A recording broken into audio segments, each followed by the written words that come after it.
नमस्कार, स्पोर्ट्स 9 में आप सभी का स्वागत है। मैं हूं शिवेंद्र। टीम इंडिया का मिशन लंका जो था वो अच्छा नहीं रहा।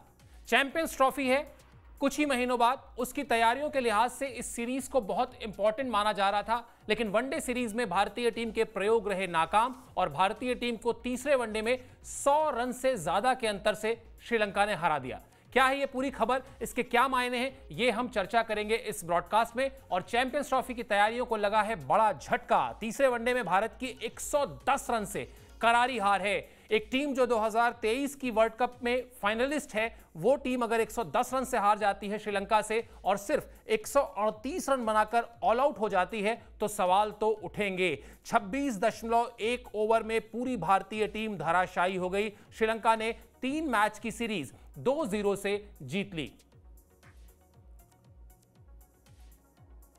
अगले साल फरवरी के आसपास चैंपियंस ट्रॉफी खेली जानी है। चैंपियंस ट्रॉफी को कहा जाता है मिनी वर्ल्ड कप, और अगर भारतीय टीम ने 2023 वर्ल्ड कप में जब फाइनल गंवाया था, उसके बाद सबसे ज्यादा चर्चा इसी बात को लेकर थी कि अब मिनी वर्ल्ड कप पर उसकी निगाहें होंगी। कप्तान के तौर पर रोहित शर्मा और कोच जो नए हैं गौतम गंभीर, उनके लिए जो पहला बड़ा टास्क था, वो बड़ा टास्क ये चैंपियंस ट्रॉफी ही है। लेकिन उस चैंपियंस ट्रॉफी से पहले भारतीय टीम को जो 6 वनडे मैच खेलने थे, उन 6 में से पहले 3 वनडे मैच का नतीजा जो है सामने है। पहला मैच टाई, दूसरा मैच श्रीलंका ने जीता, और तीसरे मैच में जहां हम बहुत उम्मीद कर रहे थे कि भारतीय टीम जीतेगी और सीरीज 1-1 से बराबर करेगी, ऐसा हुआ नहीं। 27 साल, मतलब छोटा मोटा ड्यूरेशन नहीं है ये, 27 साल के बाद ऐसा हुआ है कि श्रीलंका ने भारत को वनडे सीरीज में हराया है। इसलिए यह हार बड़ी है, इसलिए यह हार हैरान करती है। और कोई बहुत बड़ा अभी इस पर आगे भी बात करेंगे, ऐसी भी टीम हो कि कोई बहुत टक्कर देने वाली टीम हो तो भी समझ में आता है। अगर आप रैंकिंग्स की बात करेंगे तो भारत और श्रीलंका की आईसीसी रैंकिंग वनडे की, दोनों में बहुत अंतर है। भारतीय टीम नंबर 1 की टीम है, जबकि श्रीलंका की टीम नंबर 7 की टीम है, जो इस सीरीज के पहले की रैंकिंग्स थी उसके हिसाब से। ऐसे में यह हार चौंकाती है, हैरान करती है और कई सवाल भी खड़े करती है। उस पर हम आगे बातचीत भी करेंगे। सबसे पहले अब आपको बताते हैं कि इस हार के बाद रोहित शर्मा जो भारतीय टीम के कप्तान हैं, उन्होंने क्या कहा, उनका क्या कहना है, उन्हें क्या लगता है कि आखिर क्यों भारतीय टीम इस सीरीज में हार गई। स्पिन गेंदबाजों के खिलाफ बल्लेबाजी ऐसा कोई मुद्दा नहीं है, लेकिन हमें इस बारे में गंभीरता से बात करनी होगी। अगर किसी को लगता है कि T20 वर्ल्ड कप जीतने के बाद हम बेफिक्र हो गए थे, तो यह गलत है। आप जब भी भारत के लिए खेलते हैं, बेफिक्री का सवाल ही नहीं है। हमें श्रीलंका को क्रेडिट देना होगा, उन्होंने हमसे बेहतर क्रिकेट खेला। यहां की परिस्थितियां चुनौती भरी थी, हमें इस बारे में भी बात करनी होगी।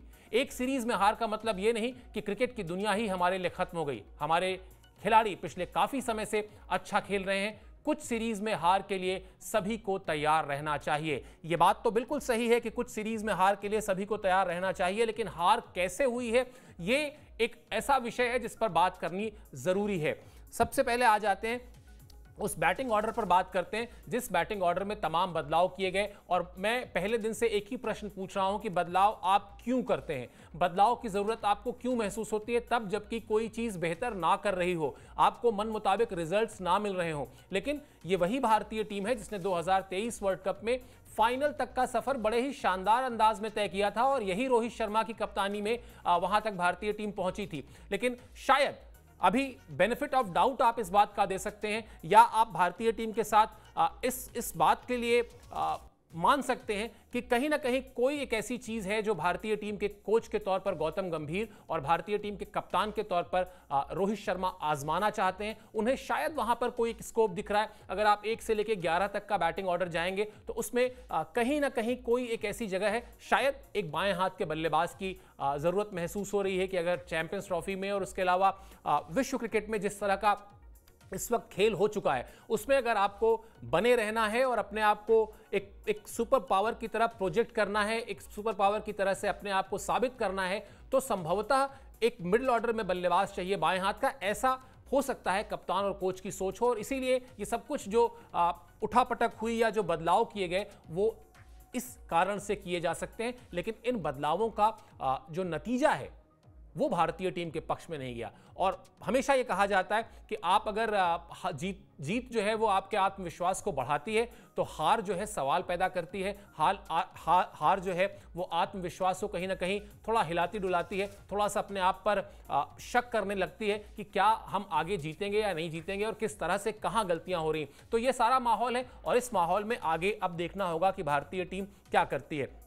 चलिए आपको बताते हैं कि किस तरह बल्लेबाजों ने निराश किया इस मैच में, क्योंकि रोहित शर्मा एक बार फिर अपना जो उन्होंने सोचा है बल्लेबाजी का जो तरीका उन्होंने आजमाया है वो उसी पर रहे, लेकिन बाकी बल्लेबाजों ने एक बार फिर निराश किया। श्रीलंका ने पहले बल्लेबाजी करके 248 रन बनाए थे, भारतीय टीम के सामने 249 रन का लक्ष्य था।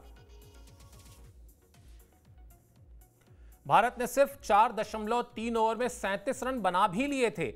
रोहित शर्मा ने एक बार फिर तेज शुरुआत दिलाई थी, लेकिन इसके बाद जो हुआ वो भारतीय क्रिकेट फैंस को शायद ही पचेगा, भारतीय क्रिकेट फैंस को शायद ही अच्छा लगेगा, क्योंकि पूरा जो मिडिल ऑर्डर है वो कोलैप्स हुआ, उस पर भी बात करेंगे। लेकिन हाँ, ये तय है कि रोहित शर्मा जो हम कप्तानी के तौर पर कहते हैं कि लीडिंग फ्रॉम द फ्रंट, आप अपनी टीम के लिए जो टास्क रखते हैं, आप अपनी क्रिकेट टीम को जिस ब्रांड का क्रिकेट खेलने के लिए कहते हैं, सबसे पहले कप्तान के तौर पर आपको वही करके दिखाना होता है। और भले ही टीम हारी है, भारतीय टीम श्रीलंका में ये सीरीज हारी जरूर है, लेकिन रोहित शर्मा को आप फिर इस बात के लिए श्रेय देंगे कि वो जो लगातार पिछले 1-1.5 साल से उनके बल्लेबाजी का अंदाज है कि वो जाते हैं और बगैर अपने व्यक्तिगत रिकॉर्ड्स की परवाह किए बिना, बगैर अपने व्यक्तिगत अर्धशतक या शतक की परवाह किए बिना स्कोर बोर्ड पर एक तेज गति से रन जोड़ने का प्रयास करते हैं, जिससे मिडिल ऑर्डर के जो बल्लेबाज हैं जब वो बल्लेबाजी करने आए तो उनको थोड़ा सा समय मिले कि वो अपना पैर जो है वो क्रीज पर जमा सकें। यही हुआ तीसरे वनडे में भी, जब उन्होंने एक बार फिर बहुत तेज शुरुआत दिलाई, लेकिन उस तेज शुरुआत को मिडिल ऑर्डर के बल्लेबाजों ने सही तरीके से इस्तेमाल नहीं किया, सही तरीके से उसको यूटिलाइज नहीं किया। और यही वजह है कि ये आप देख सकते हैं रोहित शर्मा के स्क्रीन पर आपके आंकड़े भी हैं, 20 गेंद पर 35 रन, यानी 175 की स्ट्राइक रेट से उन्होंने रन किए। अब आसान कर देते हैं, अगर 100 गेंद तक खेलते तो 175 रन बनाकर जाते, बात ही खत्म हो जाती। लेकिन चूंकि वो ये रिस्क ले रहे हैं और वो ये बार बार कह चुके हैं कि वो ये रिस्क लेने के लिए तैयार हैं मेंटली और लेंगे, इसलिए भी ये बहुत ही चौंकाने वाला है कि 20 गेंद पे 35 रन जैसी शानदार शुरुआत मिलने के बाद भी भारतीय बल्लेबाज जो है वो उसको फॉलो नहीं कर पाए, वो अपनी जिम्मेदारी से बल्लेबाजी नहीं कर पाए। और इसमें चिंता इसलिए बढ़ जाती है क्योंकि ये वो खिलाड़ी हैं जिनमें से कई खिलाड़ियों को हम भारतीय क्रिकेट के भविष्य के तौर पर देख रहे हैं। ये आपके सामने शुभमन गिल है, 14 गेंदें इन्होंने खेली और इन्होंने बनाए 6 रन, कोई चौका नहीं, कोई छक्का नहीं, स्ट्राइक रेट 42.85 का था। तो ये तो हो गया, हमने आपको ओपनर्स का स्टैट्स दिखा दिया। चलते हैं आपको जरा ग्राफिक्स दिखाते हैं कि मिडिल ऑर्डर ने क्या किया, किस तरह से भारत का मिडिल ऑर्डर पूरी तरह से फ्लॉप हुआ और किस तरह 37 रन पर 1 विकेट था एक समय, उसके बाद जब स्कोर बोर्ड था थोड़ी देर बाद 82 रन पर 6 विकेट। अब ये किसी भी भारतीय क्रिकेट फैन को ये बात पचने वाली नहीं है। ऋषभ पंत सिर्फ 6 रन बनाकर आउट हो गए, श्रेयस अय्यर भी दहाई के आंकड़े तक नहीं पहुंचे, अक्षर पटेल ने 2 रन बनाकर अपना विकेट गंवा दिया। इस तरह जो ये लाइन है 37 पर 1 विकेट से 82 पर 6, ये अपने आप में ये बताती है कि मिडिल ऑर्डर ने किस तरह से गैर जिम्मेदारी से बल्लेबाजी की। ऋषभ पंत को अगर आप अपने इस मैच में आउट होते देखेंगे तो आपको समझ में नहीं आएगा कि कोई बल्लेबाज इस तरह से कैसे आउट हो सकता है। मतलब आप हाफ हार्टेड क्रीज से बाहर आते हैं और फिर उसके बाद आप इतना आगे आ चुके होते हैं कि फिर आपको स्टंप कर दिया जाता है। इसके अलावा भी बल्लेबाजों ने जो शॉट्स खेले, उन शॉट्स में वो इंटेंट नहीं था। आप एक अच्छा शॉट खेलें और आपकी बदकिस्मती से ऐसा हो जाए कि कोई फील्डर बहुत शानदार कैच पकड़ ले या कुछ ऐसा हो जाए तो समझ में आता है, या कोई बहुत अच्छा बॉल आपको पड़ जाए। कई बार आपने सुना होगा कि हम ही लोग कहते हैं, इसी स्टूडियो में बैठ के कहते हैं कि जिस गेंद पे फला बल्लेबाज आउट हुआ उस पर बचना बड़ा मुश्किल था। ऐसा अगर कुछ हो और फिर अगर ऐसा हो कि आप 37 पर 1 से 82 पर 6 चले जाएं, फिर भी बात समझ में आती है, फिर भी बात पच जाती है। लेकिन यहां कहानी ऐसी है नहीं। कहानी यही है कि एक गैर जिम्मेदाराना अप्रोच के साथ मिडिल ऑर्डर ने बल्लेबाजी की। आपके सामने सारे आंकड़े हम अपनी स्क्रीन के दूसरे हिस्से में आपको दिखा भी रहे हैं कि किस तरह से एक एक करके बल्लेबाज पवेलियन लौटते चले गए और नतीजा यह हुआ कि एक बार फिर 250 रन से कम का टारगेट। पिछला मैच जो था दूसरा वनडे, उसमें भी 250 से कम ही रन का टारगेट था और उसमें भी भारतीय टीम लड़खड़ाई थी। और एक बार इस पूरे सीरीज को इस तरह से भी देखना चाहिए। इसके 2 सबक हैं। एक क्या कहीं ऐसा तो नहीं कि भारतीय टीम लक्ष्य का पीछा करने में फंबल कर रही है, उससे गलतियां हो रही हैं? क्योंकि अगर आप 250 रन भी चेज नहीं कर पा रहे हैं तो फिर कहीं ना कहीं कोई गड़बड़ है। और या कहीं भी दुनिया में किसी भी मैदान पर आप खेल रहे हैं, अगर स्पिनर्स को हल्का सा भी पिच से मदद मिलती है तो क्या भारतीय बल्लेबाजी पैनिक कर जाती है? ये एक बड़ा सवाल है और ये सवाल रहेगा इस सीरीज में। गौतम गंभीर के सामने भी होगा, रोहित शर्मा के भी सामने होगा। गौतम गंभीर के साथ अच्छी बात यह है कि वो खुद स्पिनर बहुत अच्छा खेलते रहे हैं, स्पिनर के खिलाफ उनको बहुत अच्छा एक्सपीरियंस रहा है, one of the best batsman माने जाते हैं, तो वो अब कोच के तौर पर शायद इन कमियों पर भी काम करेंगे। लेकिन देखा आज के इधर बीच की जो सीरीज रही है उसमें देखा यह गया है कि अगर कोई भी स्पिनर, एक औसत स्पिनर जिसके पास कोई बहुत ज्यादा तजुर्बा नहीं है या कोई बहुत बड़ा अपने आप में रिकॉर्ड नहीं है, वो भी अगर पिच से थोड़ी मदद मिलती है तो भारतीय टीम को परेशान करता है, हैरान करता है, और यही देखने को मिला। चलिए आगे बढ़ते हैं और बताते हैं आपको कि किस तरीके से भारतीय टीम का जो मिडिल ऑर्डर था उसको किस तरह से जो दिक्कतें आई, जो परेशानियां आई, श्रीलंका के गेंदबाजों ने किस तरह से अपने आप को बिल्कुल ही संतुलित, बैलेंस्ड और बहुत ही अनुशासन के साथ गेंदबाजी करके मैच में बनाए रखा और टीम को जीत दिलाई।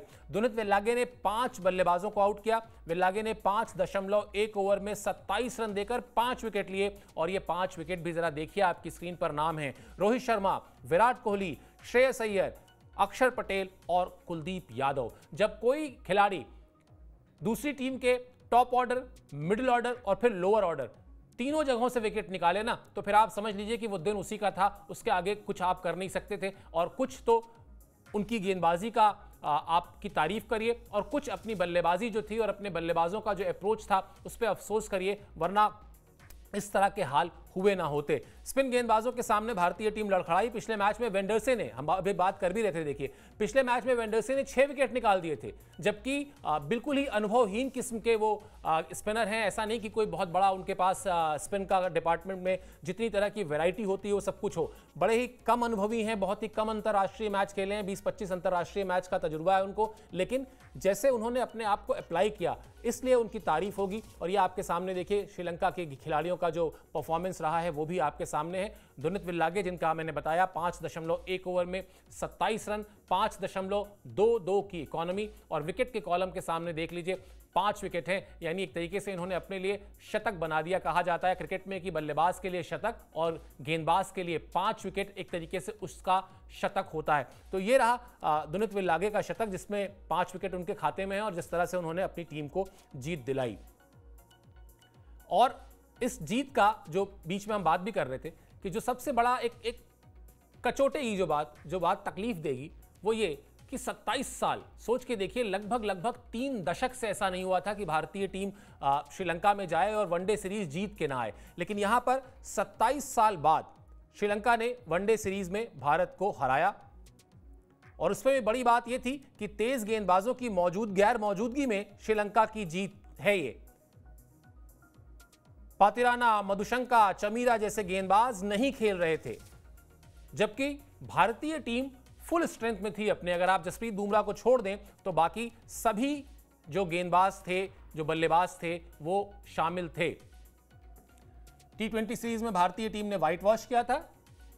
T20 सीरीज में व्हाइट वॉश किया था श्रीलंका का भारत ने, लेकिन उसके बाद श्रीलंका ने वनडे सीरीज में बदला ले लिया।